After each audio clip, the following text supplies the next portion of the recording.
আসসালামু আলাইকুম, welcome to my channel.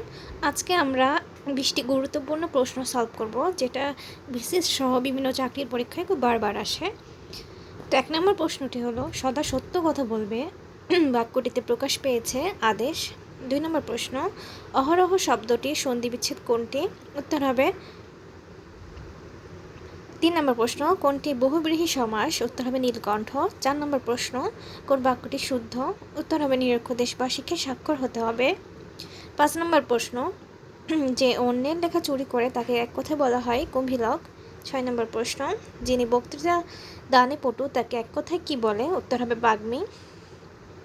7 নম্বর প্রশ্ন, বাক্যের অর্থ সংগতি রক্ষার জন্য সুশৃঙ্খল পদবিন্যাসকে বলা হয় আসক্তি। 8 নম্বর প্রশ্ন, বাংলা বর্ণমালায় যৌগিক স্বর কয়টি? উত্তর 2টি।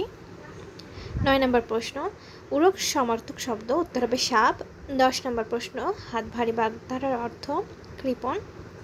11 নম্বর প্রশ্ন, তৎসম উপসর্গ কয়টি? 20টি। 12 নম্বর প্রশ্ন, ছি ছি তুমি এত নিয়ে, যেখানে ছি ছি কোন ধরনের অব্যয়? উত্তর হবে অনন্যয় অব্যয়। 13 নম্বর প্রশ্ন, বাঘের মাসি বাগধারাটির অর্থ কী? উত্তর হবে আরামপ্রিয় মানুষ। 14 নম্বর প্রশ্ন, কোনটি মুক্তিযুদ্ধ ভিত্তিক উপন্যাস নয়? উত্তর হবে কাদো নদী কাদো। 15 নম্বর প্রশ্ন, গৃহদাহ উপন্যাসের নায়িকার নাম কি? উত্তর হবে অচলা। 18 নম্বর প্রশ্ন, মীর মোশাররফ হোসেন রচিত গ্রন্থ হচ্ছে গাজী মিয়ার বস্তানি।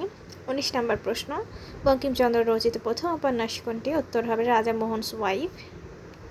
20 নম্বর প্রশ্ন, Dhaka is becoming one of the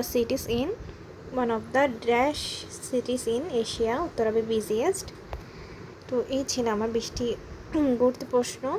গুরুত্বপূর্ণ এমসিকিউ, যেটা বিভিন্ন পরীক্ষায় আসে। প্রতিদিন ইনশাআল্লাহ আরও অনেক প্রশ্ন নিয়ে হাজির হব। ভিডিওটি ভালো লাগলে সবাই লাইক, কমেন্ট, শেয়ার ও সাবস্ক্রাইব করে পাশে থাকবেন। আল্লাহ হাফেজ।